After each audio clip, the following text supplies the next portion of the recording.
بسم اللہ الرحمن الرحیم۔ السلام علیکم، میں ہوں بشرا صدیقی اور آپ دیکھ رہے ہیں میرا یوٹیوب اور فیس بک چینل۔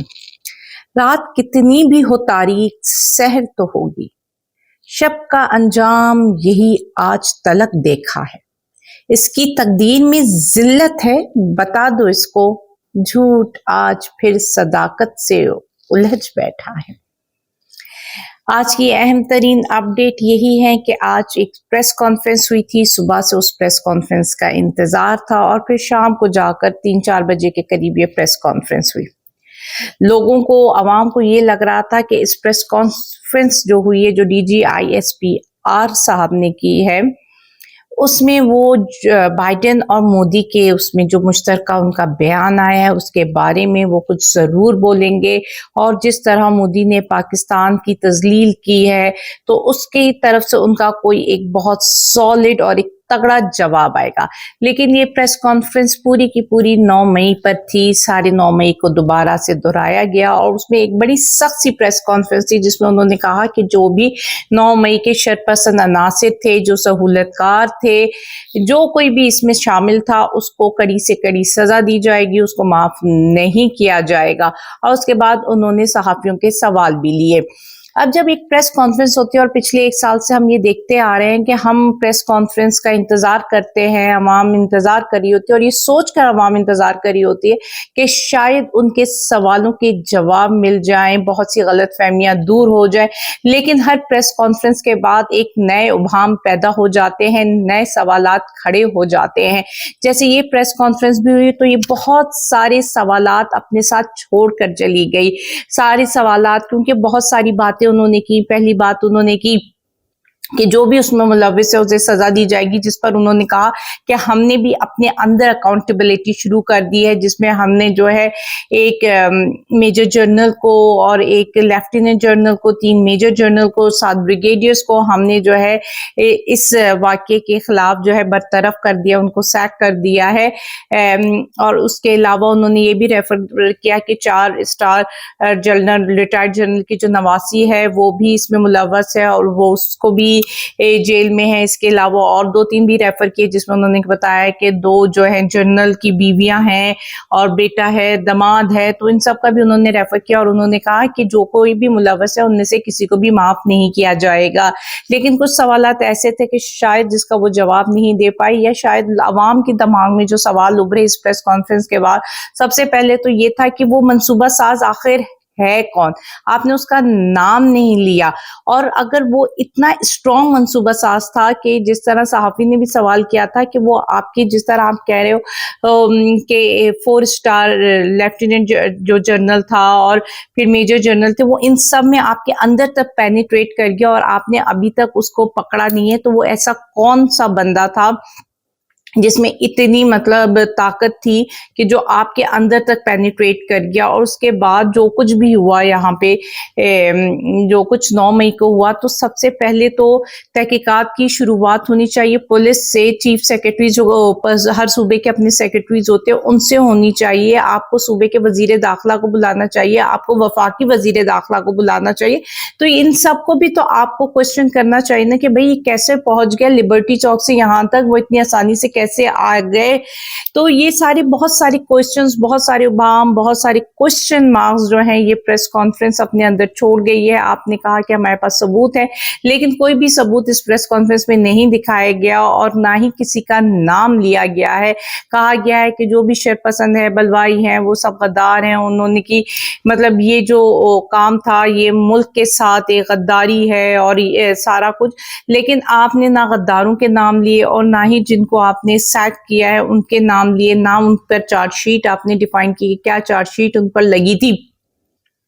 تو یہ بہت سارے سوالات عوام کے دماغ میں، اور عوام جاننا چاہے گی کہ ان سوالات کے کیا جوابات ہیں، کیونکہ ابھی اس کے ریئیکشنز آنا شروع ہو گئے ہیں۔ پھر آپ نے بتایا کہ جو سوشل میڈیا ہے وہ ایک وبا ہے، تو یہی سوشل میڈیا تھی جسے آپ 5th جنریشن وار کہتے تھے، جس میں ہم بڑا سینہ تان کر کہتے تھے کہ پاکستان نے 5th جنریشن وار جیت لی ہے، ہمارے واریئرز ہیں یہ، اور آج یہی ایک وبا ہے، ایک بیماری ہے، اور اس میں کام کرنے والے شاید بلوائی، شرپسند یا غدار ہیں۔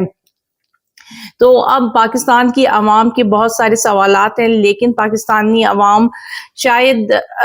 اپنے آپ کو غلام سمجھ بیٹھی ہے، کیونکہ وہ اس کو عادت ہو گئی ہے بند کمروں کے فیصلوں کی۔ ابھی بھی ایک بند کمروں میں فیصلے ہو رہے ہیں، پہلے پاکستان میں ہوتے تھے وہ بند کمروں میں فیصلے، اب وہ فیصلے جو ہے دبئی میں ہو رہے ہیں، کیونکہ شہباز شریف بھی، اب پہلے تو وہاں پہ نواز شریف اور زرداری، بلاول اور مریم تھی، لیکن اب شہباز شریف بھی وہاں پہنچ چکے ہیں اور وہاں پہ ملاقات ہوئی ہے، اور اس بند کمروں میں یہ ڈیسائیڈ ہوا ہے کہ الیکشن کیسے ہوں گے، ہمارا جو نیا سیٹ اپ ہوگا، کیئر ٹیکر سیٹ اپ، نگران سیٹ اپ، وہ کیسا ہوگا، اپوزیشن لیڈر کیسا ہوگا، مطلب ہر چیز، الیکشن کب ہوں گے، کیسے ہوں گے، کہ اس کے بعد تک کی ہر چیز وہاں ڈیسائیڈ ہو چکی ہے، کس کو کتنی سیٹیں ہوں گی، کون سی پنجاب میں کہاں کہاں سیٹ ایڈجسٹمنٹس ہوں گی، یہ سارا کچھ آلریڈی وہاں پہ ڈیسائیڈ ہو رہا ہے اور ہو بھی چکا ہوگا۔ اور جہاں پہ سننے میں آ رہے تحفظات ہیں، وہاں پہ شہباز شریف نے پیپلز پارٹی کو یقین دلایا کہ ہم آپ کے سارے تحفظات بھی دور کر دیں گے۔ تو یہ بند کمروں کا فیصلہ جو پہلے پاکستان میں ہوتا تھا، اب دبئی میں بیٹھ کر ہو رہا ہے اور عوام پر مسلط کر دیا جائے گا۔ سوال تو یہ پیدا ہوتا ہے کہ عوام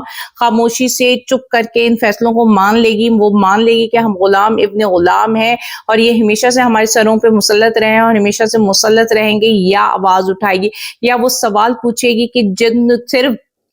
ہم محنت کر کے تمہارے بچوں کو پڑھا دیں، لیکن ہمارے بچے جو ہیں ان کے پاس تعلیم نہیں ہے، ہم محنت کرتے ہیں اور ہماری محنت کی کمائی سے تمہارے بچے ساری دنیا میں گھوم رہے ہیں، صحت کی بہترین سہولیات لے رہے ہیں، لیکن میرا بچہ سسک سسک کے مر رہا ہے۔ یہ اب عوام پر ہے کہ وہ عوام ان سے سوالات پوچھتی ہے یا پھر غلامی قبول کرتی ہے۔ سینیٹر آپ کا جو